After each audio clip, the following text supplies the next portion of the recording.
যদি আমি এটাকে অক্ষ দ্বারা ঘোরাই ওটা, তাহলে যেটা তৈরি হবে সেটা হচ্ছে দ্বিশঙ্কু, অর্থাৎ উপরে একটা শঙ্কু তৈরি হবে, নিচে একটা শঙ্কু তৈরি হবে, এটাকে বলে দ্বিশঙ্কু। তাহলে সেটা সমকোণী ত্রিভুজের সমকোণ সংলগ্ন যে কোনো একটা বাহুকে অক্ষ ধরে ঘোরাই তাহলে সেটা শঙ্কু, আর যদি আমরা অতিভুজটাকে অক্ষ ধরে ঘোরাই তাহলে হবে সেটা দ্বিশঙ্কু। আর যদি আমরা চাঁদাকে, চাঁদার ব্যাস যেটা সেটাকে ধরে পুরোটা ঘোরাই তাহলে সেটা হচ্ছে গোলক, এবং সেই ব্যাসটাকে ধরে অর্ধেক ঘোরাই তাহলে সেটা অর্ধগোলক। তাহলে একটা অঙ্কের মধ্যে আমি মোট 5টা অঙ্ক বুঝিয়েছি।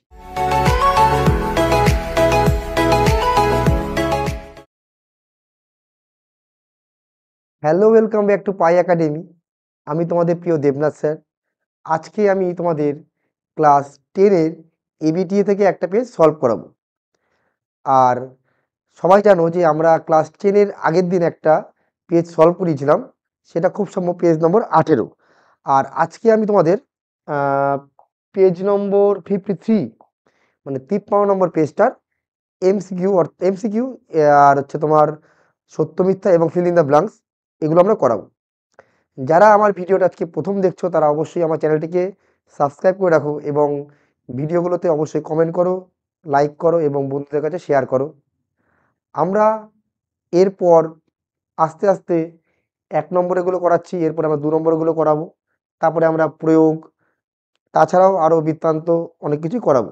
তোমরা যারা আজকে দেখছো ভিডিওটা তারা অবশ্যই অবশ্যই করে বন্ধুদের কাছে ভিডিওটি অবশ্যই শেয়ার করো, এবং অবশ্যই কার কোন চ্যাপ্টারটা অসুবিধা, কোন দিকটা তাদের মানে একটু এখনও অসুবিধা আছে বলবে, আমরা সেগুলো আগে তোমাদের একটু বুঝিয়ে দেওয়ার চেষ্টা করব।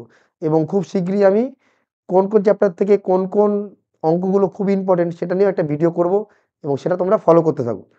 তাই আজকে আমরা আর কথা না বাড়িয়ে এবিটি এর পেজ নম্বর 53 সলভ করাচ্ছি। সবাই খেয়াল করো।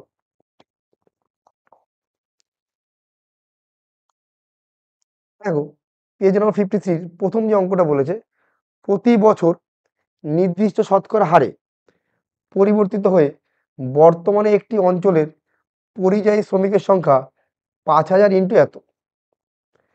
আচ্ছা, এইটা না আমরা উল্টো করে দিয়েছি। না মানে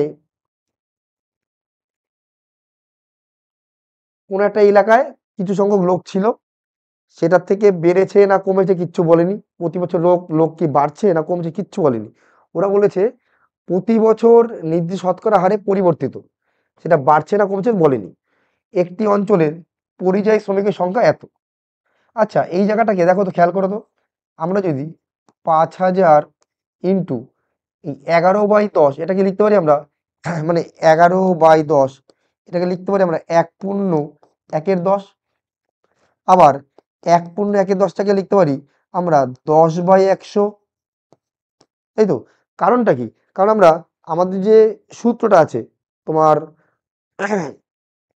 চক্রবৃদ্ধি সুদের সূত্র বলো বা সমহার ভিত্তিক সূত্রটা বলো, সেই সূত্রে আগে আমরা সাজাবো। তাহলে আমরা এখানে এই ভিতরে 11/10 আছে, ওটাকে লিখবো আমরা এরকম ভাবে, 5,000 into 1 plus 10/100 whole to the power 3। তাহলে এইটাকে আমরা ঠিক একই জিনিস লিখতে পারি। এটাকে যদি আমরা তুলনা করি, মানে P into 1 plus r/100 whole to the power n, দেখো এই আকারে আছে। এই সূত্রটা কখন হয়? যখন সমহারে বৃদ্ধি হয়, বৃদ্ধি যখন হবে তখন এটা হবে। তাহলে এটা বৃদ্ধি সূত্র হচ্ছে, এটা বোঝা গেল আমার। তার মানে কোনো একটা এলাকার বর্তমানে যদি 5,000 লোক থাকে, 3 বছর পরে গিয়ে তার লোকটা কত সংখ্যায় দাঁড়াবে সেইটা হচ্ছে অঙ্কটা। বা 3 বছর আগে 5,000 ছিল, এখন সেই লোকের সংখ্যাটা হচ্ছে এইটা, যখন তাদের বৃদ্ধির হার 10%, তাই না? তাহলে এখান থেকে আমরা কোনটা বলতে পারি? 3 বছর পরে ওই অঞ্চলের শ্রমিকের সংখ্যা হয় 5,000। এটা ভুল, কারণ 3 বছর আগে ছিল 5,000, এখন হয়েছে এইটা, এটা ভুল। সেকেন্ডটা কি বলেছে? 3 বছর পরে ওই অঞ্চলের শ্রমিকের সংখ্যা অপরিবর্তিত থাকবে, এটাও ভুল, কারণ এখানে 1 প্লাস r/100 অর্থাৎ বৃদ্ধি হচ্ছে, তাহলে এটাও ভুল। ওরা বলছে অপরিবর্তিত থাকবে, মানে একই থাকবে, এটা ভুল। থার্ডেটা কি বলেছে? প্রতি বছর 10% হারে বৃদ্ধি হচ্ছে, একদম ঠিক, কারণ এটা মাঝখানে প্লাস আছে, প্লাস থাকলে বৃদ্ধি সূত্র লিখি আমরা, আর যদি মাঝখানে মাইনাস থাকতো তাহলে প্রতি বছর হ্রাস হচ্ছিল, 10% করে হ্রাস হতো, তাই এইটা হবে। ঠিক আছে, তো আমি একটা অঙ্ক দিয়ে মোটামুটি যতগুলো অঙ্ক হতে পারে সবগুলো আলোচনা করে দিলাম।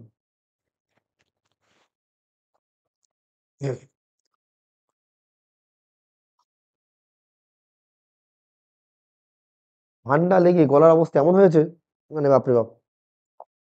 চলো তারপরটা, এবিসি একটি ক্রমিক সমানুপাতি। আচ্ছা, ক্রমিক সমানুপাতি জিনিসটা কি?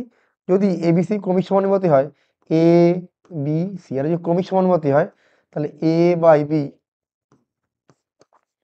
সমান সমান কি হবে? বি বাই সি সমান সমান কে। মানে আমাদের যা অঙ্কের পদ্ধতি, সেখানে আমরা প্রথমে লিখি কি, B equal to C K, মানে এটাকে কে ধরে বি সমান সমান সি কে। তারপরে আমরা কি লিখি, এ সমান সমান বি কে। এইবার এটা লিখলাম, বি এর জায়গায় আমরা সি কে লিখলাম, অর্থাৎ সি কে স্কোয়ার। তাহলে বি মানে সি কে আর এ মানে সি কে স্কোয়ার, এই দুটো মান পেলাম আমরা। এগুলোই তো আমাদের প্রমাণে দেয় যে বাম পক্ষে এত, ডান পক্ষে এত। কিন্তু এখানে দেখো ওরা কি করেছে, চারটে অঙ্ক দিয়ে দিয়েছে। তো চারটে অঙ্ক হিসাবে তো এটা 3, 4, 12 নম্বরের একটা অঙ্ক হয়ে গেল হিসাব করতে গেলে।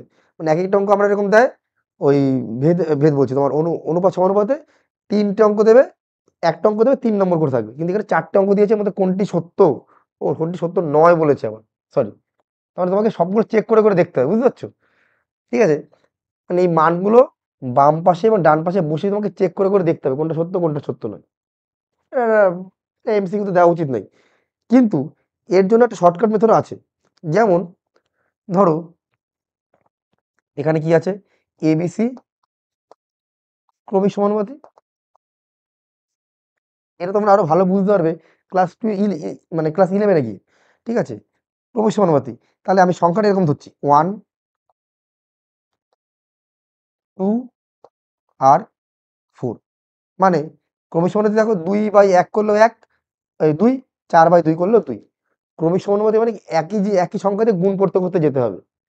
প্রথমটা যে 1 ধরি, তারপরে 2 ধরলাম, তাহলে 2 দিয়ে গুণ করছি, তাহলে সিটা হবে, তাকে আবার 2 দিয়ে গুণ করতে হবে 4।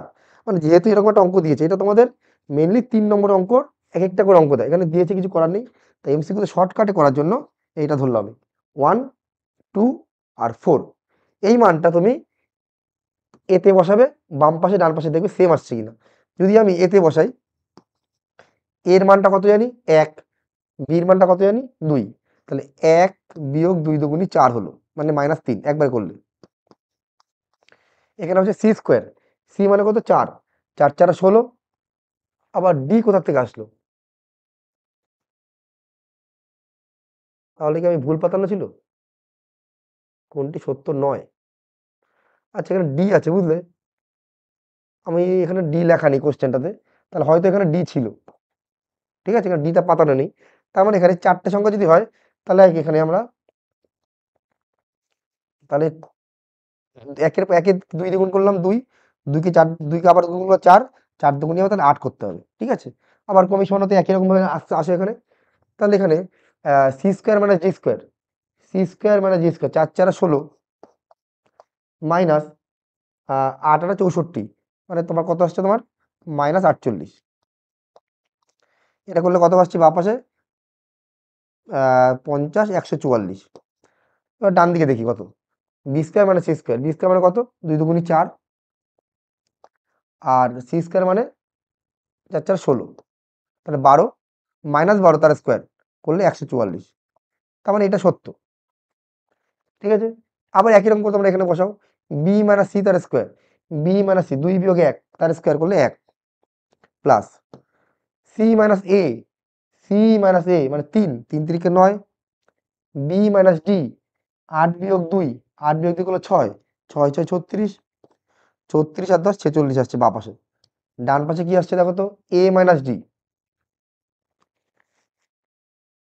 এ মাইনাস ডি 8 বিয়োগ 1 7 7 49, কি হলো, B minus C, B minus C, ও হো ভুল করেছে কেন, 1 মিনিট,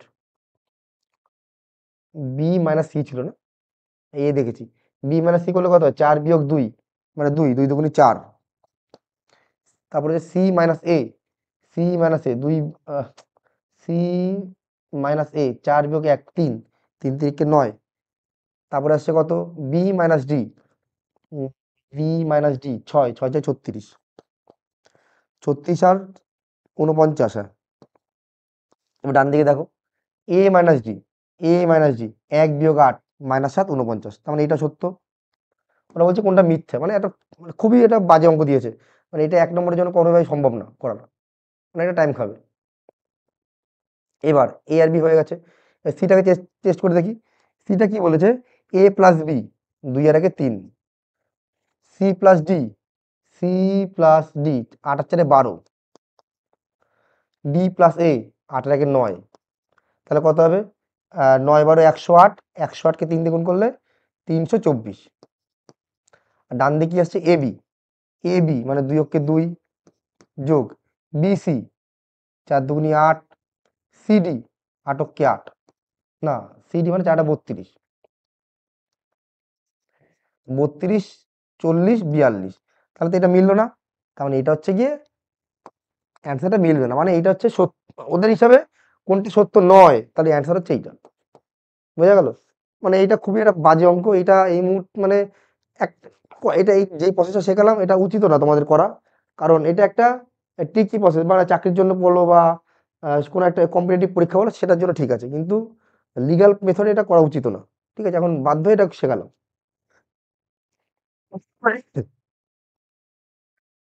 চলো তারপরটা।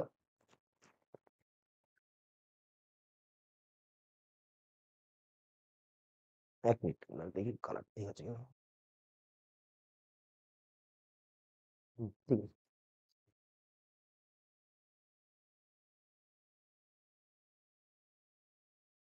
নিচের কোন ক্ষেত্রে ত্রিভুজ দুটি সদৃশ কিন্তু সর্বসম নয়? আচ্ছা, দুটো ত্রিভুজ সদৃশ কখন হয় আর সর্বসম কখন হয়? সদৃশ মানে কোণ সমান,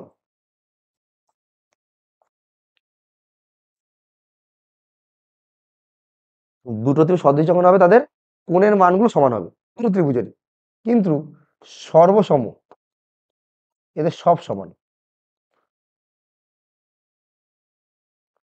কোণ সমান, বাহু সমান, ক্ষেত্রফল সমান, সব সমান। এবার কি বলেছে, ত্রিভুজ দুটির আকার ও প্রকৃতি, প্রকৃতি না আকৃতি হবে, এটা হয়তো কোশ্চেন প্রকৃতি হবে না আকৃতি হবে, বুঝলে তো হয়তো। কি বলেছে, দুটি ত্রিভুজের আকার এক কিন্তু আকৃতি আলাদা। ঠিক আছে, আকার আর আকৃতি এর মধ্যে একটা মানে ফারাক আছে। আকারটা কি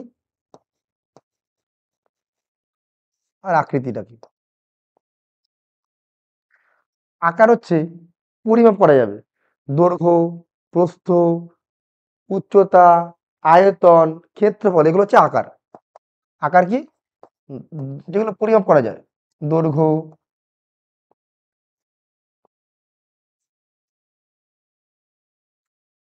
প্রস্থ, উচ্চতা, ক্ষেত্রফল, আয়তন, এগুলো হচ্ছে আয়তন মানে আকার, যেগুলোকে আমরা পরিমাপ করতে পারবো। কিন্তু আকৃতি, আকৃতি কি, ত্রিভুজ আকৃতি শেপ, তাহলে ত্রিভুজ মানে আকৃতি মানে কি, যেগুলোর আহ, কি বলবো, ওই ত্রিভুজ আকৃতি, চতুর্ভুজ আকৃতি, ঠিক আছে, এগুলো হচ্ছে আকৃতি, শেপ। আকৃতি, আকৃতি মানে শেপ। ঠিক আছে, এইবার ত্রিভুজ আকৃতি, চতুর্ভুজ আকৃতি,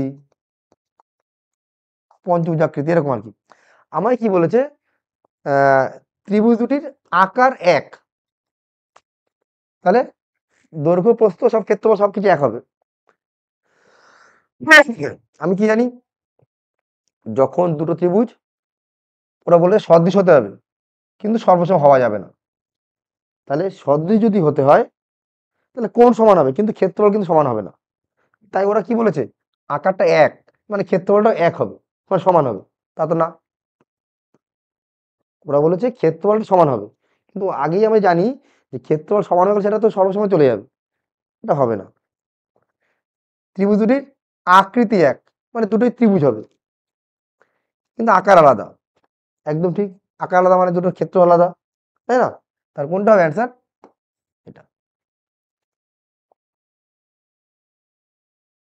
আচ্ছা, তারপরটা কি বলেছে, আর একক বহির ব্যাসার্ধ এবং আর একক অন্তঃব্যাসার্ধ বিশিষ্ট একটি ফাঁপা অর্ধগোলক এর বাটি। আচ্ছা, বাটি আছে। পেজটা বেশ একটু খটোমটো আছে পেজটা, মানে খুব সোজা পেজ নয় এটা, এবং সোজা কি মাঝারি পেজও নয়, যা দেখছি একটু ভালো আছে অঙ্কটা। কি বলেছে? আর একক বহির্ব্যাস, আচ্ছা আর বহির্ব্যাস মানে ব্যাসার্ধ, এটা হচ্ছে বড় হাতের আর, এটা হচ্ছে ছোট হাতের আর। কি বলেছে? একটি ফাঁপা অর্ধগোলাকৃতি বাটির সমগ্র তলের ক্ষেত্রফল।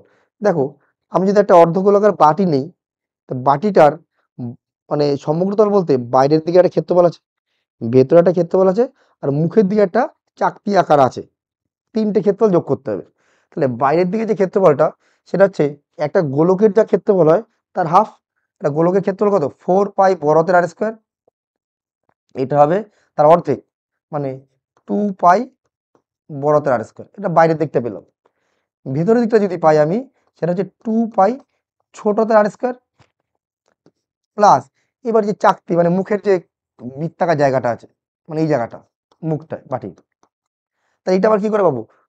পাই বড় হাতের আর স্কোয়ার মাইনাস পাই ছোট হাতের আর স্কোয়ার। কি পাবো এটা আমরা?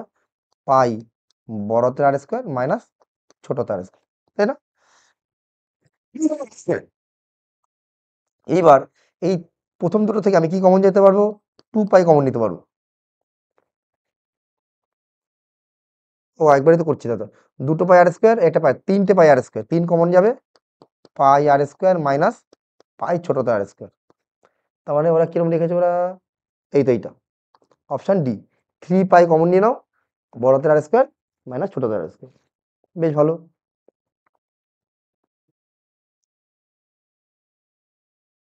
কি বলেছে? নাম্বার 5, ত্রিকোণমিতিক কোণ পরিমাপের ক্ষেত্রে কোনো কোণের একটি রশ্মি যদি ঘড়ির কাঁটার দিকে সম্পূর্ণ একবার পরিবর্তন হয়ে আবার প্রথম অবস্থানে ফিরে আসে, তবে কোণের মাপটা কত হবে?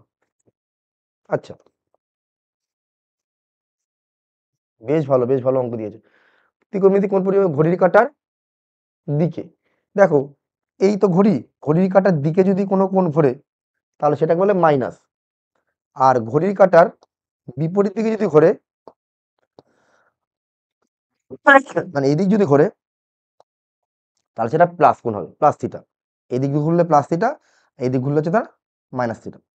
মানে ঘড়ির কাঁটার দিকে যদি কেউ ঘোরে তাহলে কোনটা কমে, ঘড়ির কাঁটার উল্টো দিকে যদি ঘোরে তাহলে কোনটা বাড়ে। কি বলেছে ভালো করে পড়বে? ত্রিকোণমিতিক কোণ পরিমাপের ক্ষেত্রে কোনো কোণের একটি রশ্মি, রশ্মি মানে যার একদিকে অ্যারো থাকবে, ঘড়ির কাঁটার দিকে মানে এইভাবে সম্পূর্ণ একবার আবর্তন করলে, মানে ও এখান থেকে ধরো ঘোরা শুরু করেছে, মানে ও এখানে বসিয়ে এই হচ্ছে ঘড়ির কাঁটা, এখানে পুরো ঘুরছে, সম্পূর্ণ একবার ঘুরে এখানে আসলো, পুরো ঘুরে আসলে কত ডিগ্রি হলো? 360 ডিগ্রি। কিন্তু এটাতে কমলো তো, তাহলে 360 ডিগ্রি কমে যাবে। কোথায় আছে অপশানে? 360 ডিগ্রি কমে যাবে। যদি সেটা ঘড়ির কাঁটার বিপরীতে ঘুরতো, তাহলে 360 ডিগ্রি বেড়ে যেত। বোঝা গেল? তুমি বলতে পারো, স্যার আমরা তো জানি 360 ডিগ্রি অবধি আছে। না, ক্লাস 11-এ যখন তোমরা উঠবে, তখন তোমরা দেখতে হবে 360, 720, 1080, আরো বড় বড় কোণ তুমি যত খুশি বার করতে পারো, সেটা মাইনাস প্লাস সব দিকে হবে। এটা ক্লাস 11-এ তোমরা শিখতে পারবে।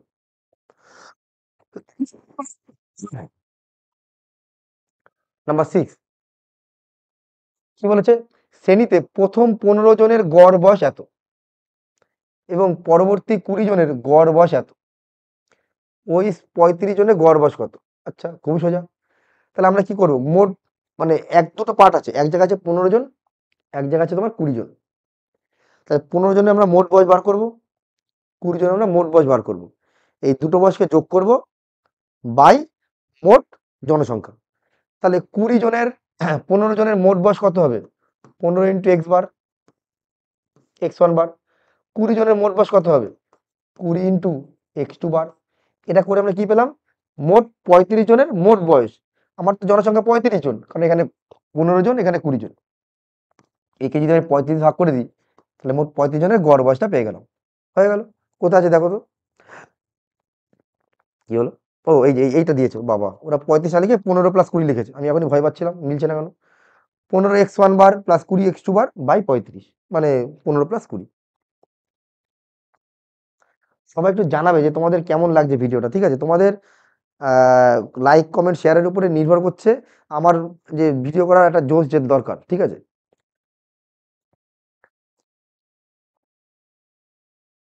নেক্সট কি বলেছে, সাব্বা ও দীপক এর অংশীদারি কারবারে দীপকের মূলধনের আনুপাতিক ভাগার এত টাকা। দীপকের মূলধন সাব্বার মূলধনের কত গুণ, মানে মোট যদি 7 টাকা হয়, তার মধ্যে দীপক পাবে 2 টাকা, 7 ভাগের মধ্যে 2 ভাগ হচ্ছে দীপক। তাহলে দীপকের মূলধন সাব্বার মূলধনের কত গুণ, দেখো তাহলে দীপক পাবে কত, দীপক পাচ্ছে 2 আর সাব্বা পাচ্ছে কত 5।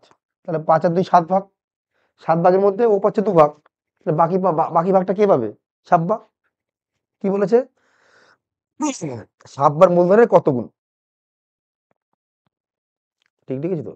হুম, সাব্বার মূলধনের কত গুণ, আচ্ছা আচ্ছা, ধরি সাব্বার মূলধনের এক্স গুণ, তাহলে 5 গুণ এক্স ইকুয়াল টু 2, তাহলে এক্স ইকুয়াল কত হবে 2 এর 5, তাহলে 2 এর 5 গুণ।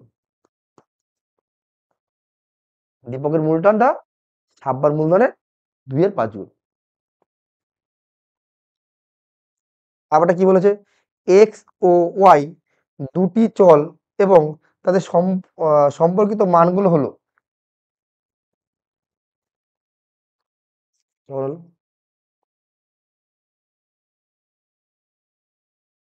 এক্স ও ওয়াই দুটি চল এবং তাদের সম্পর্কিত মানগুলি হলে এক্স ও ওয়াই ড্যাশ ভেদে আছে। কোশ্চেনটা বোধহয় ইনকমপ্লিট আছে, বুঝলে? এক্স ও ওয়াই দুটি চল হলো, তাদের সম্পর্কিত মানগুলি হলে এটা কি হবে, এখানে কোনো কিছু দেওয়া নেই। এক্স ওয়াই, এটা ইনকমপ্লিট কোশ্চেন আছে, ঠিক আছে? এটা ইনকমপ্লিট কোশ্চেন আছে, এখানে কিছু একটা মান দেওয়া থাকতে হবে, ঠিক আছে, নাহলে হবে না। নাম্বার 3, কোনো চতুর্ভুজের 4টি কোণের সমদ্বিখণ্ডকগুলো পরস্পর মিলিত হয়ে যে চতুর্ভুজটি গঠন করবে সেটি একটি ড্যাশ। দেখো একটা, এটা কিন্তু মানে তোমাদের প্রয়োগও আসে, এটা অঙ্কটা, এটা কিন্তু প্রয়োগের ক্ষেত্রে ইম্পর্টেন্ট, এটা অঙ্কটা প্রয়োগের ইম্পর্টেন্ট। কি আছে বলে দিচ্ছি, একটা বলে চতুর্ভুজ আছে, ঠিক আছে, ভালো করে বুঝবি, যে কোনো চতুর্ভুজ, ঠিক আছে, বলে চতুর্ভুজের কোণগুলোকে সমদ্বিখণ্ডিত, মানে এই কোণটা সমদ্বিখণ্ডক করলাম, এই কোণটা সমদ্বিখণ্ডক করলাম, এই কোণটা সমদ্বিখণ্ডক করলাম, আর এটা সমদ্বিখণ্ডক করলাম। এইবার এই 4টে বিন্দু পেলাম, এই 4টে বিন্দুর মধ্যে কত সম্পর্ক চেয়েছে, এই 4টে বিন্দু হচ্ছে গিয়ে সমবৃত্তস্থ, মানে এই 4টে বিন্দু একটা বৃত্তের উপর থাকবে, 4টে বিন্দু একটা বৃত্তের উপরে থাকবে, এটা একটা প্রয়োগ আছে। তাহলে এটা আমার কি হবে, সেটি একটি সমবৃত্তস্থল, এটা প্রয়োগ আছে। তোমরা যদি বলো স্যার এটা কি করে হবে, আমরা যখন প্রয়োগ নিয়ে আলোচনা করব তখন এই প্রয়োগটা আমরা পড়াবো, এটা খুব ইম্পর্টেন্ট প্রোগ্রাম, এটা বোধহয় খুব সম্ভব 2017-তে না 17-তে মতো খুব এসেছিল এটা, এইচএসে, এই মাধ্যমিকে খুব সম্ভব, ঠিক খেয়াল নেই আমার, মনে হচ্ছে 17-তে এসেছিল।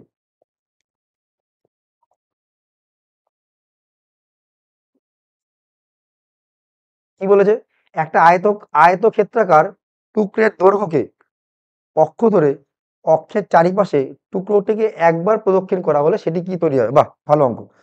ধরো একটা আয়তক্ষেত্র আছে, কি করে, দাঁড়াও 1 মিনিট, আয়তক্ষেত্রাকার কি পাই, ধরো এই বইটাই আমাদের এবিটিএ টেস্ট, ধরো এবিটিএ টেস্ট পেপার, এই যে আমাদের এবিটিএ টেস্ট পেপারটাই দিচ্ছে, তো এটা একটা আয়তক্ষেত্র, সামনে এটাকে অক্ষ ধরলাম, অক্ষ ধরে আমি যদি এটাকে ঘোরাই, ভালো করে বুঝবে, এটাকে ফিক্স ধরে আমি ঘোরাচ্ছি, কল্পনা করবে একটা তুমি আয়তকার জিনিস নেবে, নিয়ে একটা বাহুকে ফিক্স ধরে ঘোরাবে, ঘোরালে সেটা কি তৈরি হবে, সেটা একটা কি বলে চোঙ তৈরি হবে। কি বললাম, একটা আয়তক্ষেত্রকে যদি, মানে একটা আয়তক্ষেত্র আছে, ভালো করে দেখো, মানে এইভাবে ছবিটা বোঝাচ্ছে ভাজানোর জন্য, এটা আয়তক্ষেত্র, হ্যাঁ, এটাকে ঘোরাচ্ছে আমি।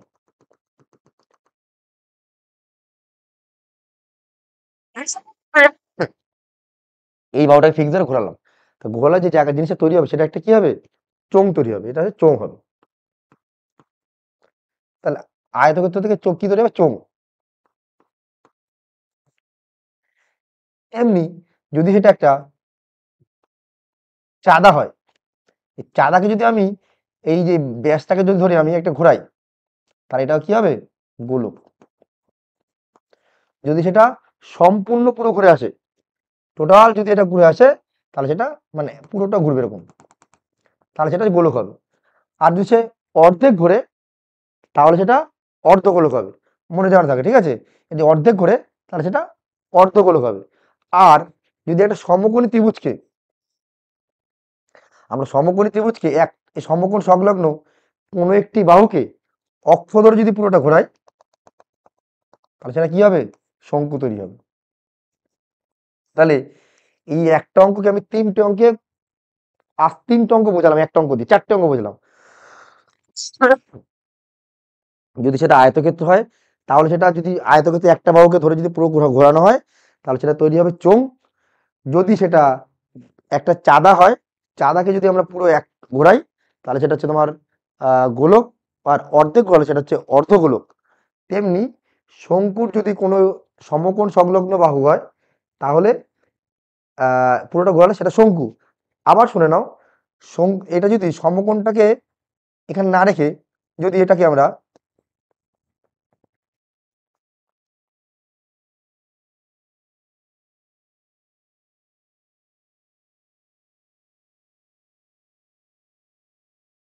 দাঁড়াও, এটা হলো সমকোণী ত্রিভুজ, ভালো করে বুঝছো। এটা হচ্ছে 90 ডিগ্রি, এটা একটা সমকোণী ত্রিভুজ, এটা হচ্ছে 90 ডিগ্রি। তার মানে এইটা হচ্ছে অতিভুজ, এটা হচ্ছে অতিভুজ। আমি যদি অতিভুজটাকে অক্ষ ধরে ঘোরাই, মানে এটাকে অক্ষ ধরে, অক্ষ যেমন মানে সবসময় কি অক্ষ, এটা অক্ষটা একদম ভূমির সাথে লম্ব হয়ে থাকছে অক্ষ। যদি আমি এটাকে অক্ষ ধরে ঘোরাই ওটা, তাহলে যেটা তৈরি হবে সেটা হচ্ছে দ্বিশঙ্কু। অর্থাৎ উপরে একটা শঙ্কু তৈরি হবে, নিচে একটা শঙ্কু তৈরি হবে, এটাকে বলে দ্বিশঙ্কু। তাহলে এখানে কটা অঙ্ক বললাম? একটা, দুটো, তিনটে, চারটে, পাঁচটা। তাহলে কি কি আসতে পারে? যদি সেটা আয়তক্ষেত্রকে যে কোনো একটা বাহুকে ধরে পুরোটা ঘোরাই, চোঙ। শঙ্কু তৈরি করতে গেলে যদি সেটা সমকোণী ত্রিভুজের সমকোণ সংলগ্ন যে কোনো একটা বাহুকে অক্ষ ধরে ঘোরাই, তাহলে সেটা শঙ্কু। আর যদি আমরা অতিভুজটাকে অক্ষ ধরে ঘোরাই, তাহলে হবে সেটা দ্বিশঙ্কু। আর যদি আমরা চাঁদাকে, চাঁদার ব্যাস যেটা সেটাকে ধরে পুরোটা ঘোরাই, তাহলে সেটা হচ্ছে গোলক। এবং সেই ব্যাসটাকে ধরে অর্ধেক ঘোরাই, তাহলে সেটা অর্ধগোলক। তাহলে একটা অঙ্কের মধ্যে আমি মোট 5টা অঙ্ক বুঝিয়েছি। তাই জন্য ভিডিওটা কোনো স্কিপ করবে না, তোমরা পুরো ভিডিওটা দেখবে। এবং একটা ভিডিওর মধ্যে একটা অঙ্কের সাথে আরো আমি যতগুলো জানি জিনিসপত্র সব বলে দেবো তোমাদের। নাম্বার 5, একটা সমকোণী ত্রিভুজের কোনো একটি সূক্ষ্মকোণের কোসাইনের মান, কোসাইন মানে কস, দ্বারা প্রকাশিত ত্রিকোণমিতিক অনুপাতটি আমরা জানি কস থিটা মানে কি হয়? ভূমি বাই অতিভুজ। কস থিটা মান যদি ভূমি বাই অতিভুজ হয়, তাহলে আমরা কি অতিভুজ সবচেয়ে বড় হবে, তাহলে এর মানটা সবসময় কি হয়? 1/1 থেকে ছোট। তাহলে কস থিটার মানটা কি হয়? কস থিটার মানটা সবসময় 1/1 থেকে ছোট। আর যেই অনুপাতকে আমরা 1 থেকে ছোট আসে, সেটাকে আমরা কি অনুপাত বলি? লঘু অনুপাত। ঠিক আছে? তো অনুপাতটা হবে লঘু অনুপাত।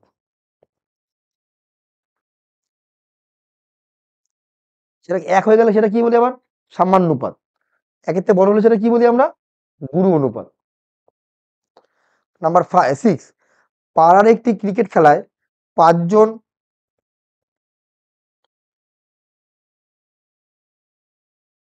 পাড়ার একটি ক্রিকেট খেলায় 5 জন 7 স্কোর করেছে।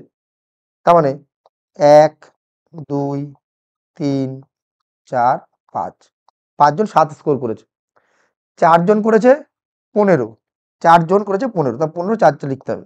1, 2, 3, 4। 2 জন করেছে 10, 10, 10 এবং 11 স্কোর করেছে 2 জন, 11, 11। বলেছে এর সংখ্যাগুরু মান কত? আচ্ছা, সংখ্যাগুরু মানটা কি? কোনো তথ্যে যেই মানটা সবচেয়ে বেশি বার থাকবে সেটা হচ্ছে সংখ্যাগুরু মান। তাহলে কোন মানটা সবচেয়ে বেশি বার আছে? 7। তার অ্যান্সার হবে 7। বোঝা গেল?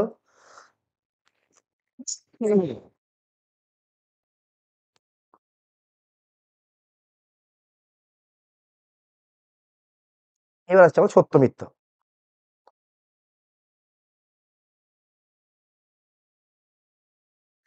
সত্য মিথ্যা কি বলেছে? কোনো টাকার একদিনের সুদ কত পয়সা হলে মাসিক সরল সুদের হার 10% হবে? ওরা সুদ চেয়েছে। আমরা কি জানি? আই সমান সমান পিটিআর বাই 100। দিন, একদিন বলেছে, তাহলে আমরা সুদ বার করতে হবে। আই সমান সমান পি, কোনো টাকার, হ্যাঁ, কোনো টাকাটাও জানি না, সুদও জানি না, কি করে হবে? পি টাকার পিটি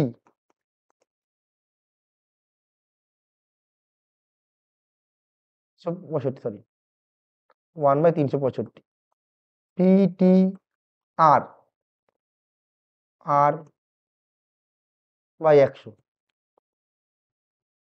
এই তো আসছে।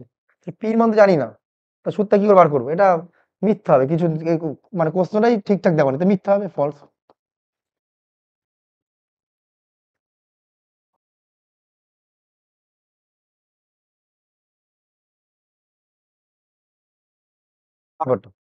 নাম্বার 2, একটি দ্বিঘাত সমীকরণের দুটি বীজের মধ্যে একটি বাস্তব কিন্তু অপরটি বাস্তব নয়।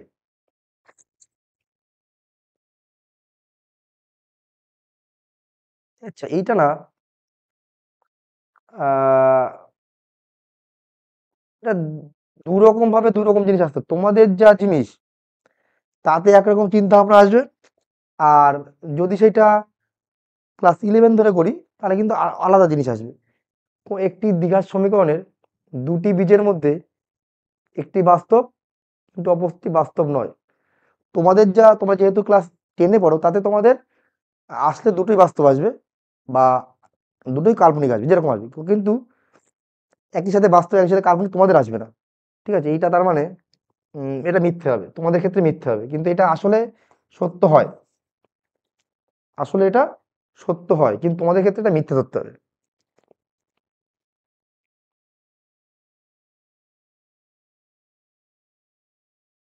এটা তোমাদের ক্ষেত্রে মিথ্যে হতে কিছু করার নেই। ঠিক আছে? আমাদের আসলে কি হয়? দুটোই বাস্তব আসে, তাহলে দুটোই কাল্পনিক আসবে। তোমাদের যেমন কি X equal to minus B plus minus,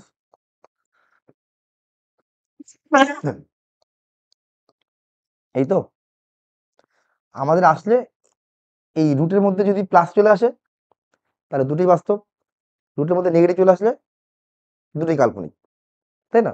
কিন্তু আহ, বাস্তবিক চিত্রে এটার ক্লাস 11-এ যখন যাবে তখন মানেটা ধারণাটা পুরো পাল্টে যাবে, সেটা পরে বলবো যখন ক্লাস 11-এ উঠবে। ঠিক আছে? কয়েকটি ভিন্ন বৃত্তের অর্ধবৃত্তস্থ কোণের মান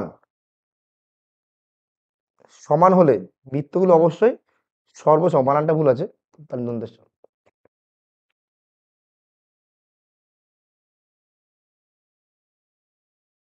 কয়েকটি ভিন্ন বৃত্তের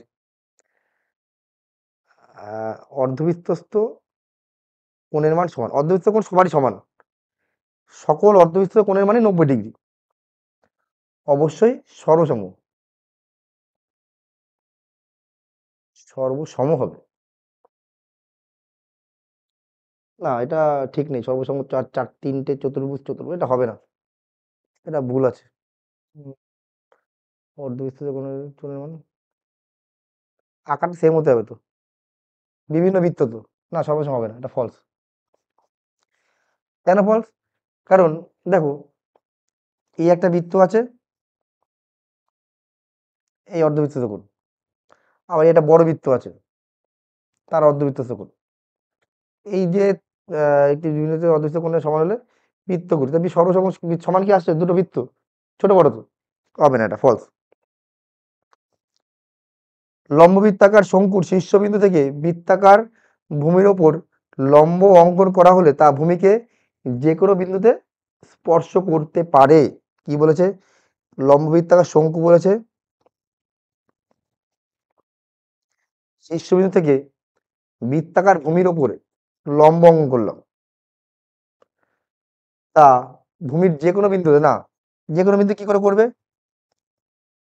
ও কি যে কোনো জায়গায় ছেদ করবে? না, একদম মাঝখানে এসে যে কেন্দ্র, যেটা বৃত্তের ভূমির যেটা কেন্দ্র বা বৃত্তের কেন্দ্র, ঠিক সেখানে এসে ছেদ করবে।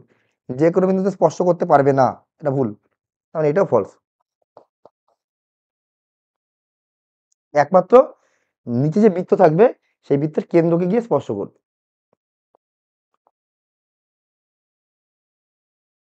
নাম্বার 5, একটি সমকোণী ত্রিভুজের একটি নির্দিষ্ট সূক্ষ্মকোণ থিটার সাপেক্ষে লম্বের দৈর্ঘ্য বড় ভূমির দৈর্ঘ্য থেকে। তার লম্বের দৈর্ঘ্যটা বড় হবে ভূমির দৈর্ঘ্য থেকে।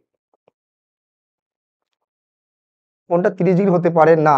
পারে না বলেছে, আচ্ছা আচ্ছা আচ্ছা। দেখো, আহ, কোনটা 30 ডিগ্রি হতে পারে না ঠিকই বলেছে, কোনটা 45 ডিগ্রি থেকে বেশি হতে হবে। এই কোনটা যখনই উপরে বড় হয়ে যাবে, উচ্চতা যখন বড় হয়ে এইচ, এটা হচ্ছে এক্স, এটা ধরো ওয়াই, এক্স ওয়াই সমান হলে 45 ডিগ্রি, এক্স বড় ওয়াই এর থেকে, তাহলে কোনটাও বড় হবে 45 ডিগ্রি থেকে। কোনটা কত হবে? 45 থেকে বড় হবে। কোনটা 45 থেকে বড় হবে। আর যদি এক্স লেস দেন ওয়াই হয়ে যায়, তাহলে থিটাটা হচ্ছে গিয়ে 45 থেকে ছোট হবে। বোঝা গেল? তাহলে ওরা কি বলেছে?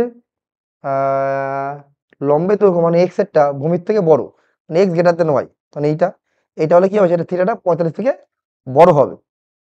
ওরা বলছে 30 থেকে বড় হতে পারে না, মানে ভুল। 30 থেকে বড় হতে পারে না মানে 30 থেকে ছোট হতে হবে, ভুল, ফলস, সবই ফলস। তাহলে আমরা এবার কোনটা করব? নাম্বার 6। 6টা কি বলেছে?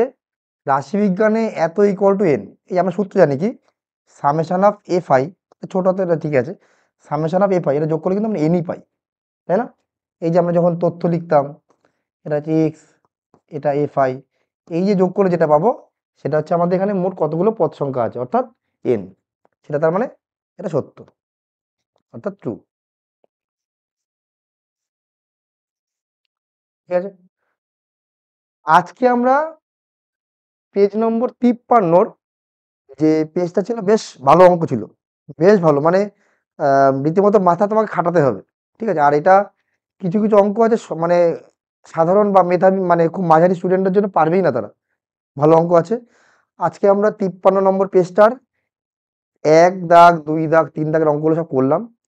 এর পরের পেজে আমরা নিয়ে আসবো এর পরের ভিডিওতে, এবং তার সাথে সাথে আমরা 2 মার্কসের যে অঙ্কগুলো অর্থাৎ 4 দাগের যে অঙ্কগুলো, সেগুলো আমরা খুব শীঘ্রই তোমাদের মধ্যে ভিডিও আকারে তোমাদের মধ্যে দেওয়া হবে। কিন্তু তোমাদের একটা কাজটা কি, তোমরা অবশ্যই কিন্তু ভিডিওটি একটু বন্ধুদের কাছে শেয়ার করো, একটু কমেন্ট করো, তাহলে আমরা কি বলতো, এই চ্যানেলটা যদি রিচ হয়, তাহলে আমাদেরও পড়াতে একটুখানি আহ, মনোবলটা বাড়ে। ঠিক আছে, এটা তোমাদের একটা দায়িত্ব, কর্তব্য, যা বলো। ঠিক আছে, অবশ্যই ভালো লাগলে সেটা তোমরা করবে, আর আশা করছি আমার পড়ানোটা তোমাদের ভালো লাগবে, সেই আশায় এত কিছু করা হচ্ছে। চলো আজকে এই পর্যন্ত, ভালো থাকো, সুস্থ থাকো, মন দিয়ে একটু পড়াশোনা করো, আর 2 মাস নেই, 1.5 মাস মতো আছে, সবাই একটু ভালো করে মন দিয়ে পড়াশোনা করো। ঠিক আছে, সবচেয়ে বড় পরীক্ষা, তোমরা জীবনের প্রথম স্কুলের বাইরে গিয়ে পরীক্ষা দিতে যাবে, সবার জন্য শুভকামনা থাকবে। আজ এই পর্যন্ত থাকলো, দেখা হবে আমাদের পরের ভিডিওতে। সবাই ততদিন পর্যন্ত ভালো থাকো, বাই বাই।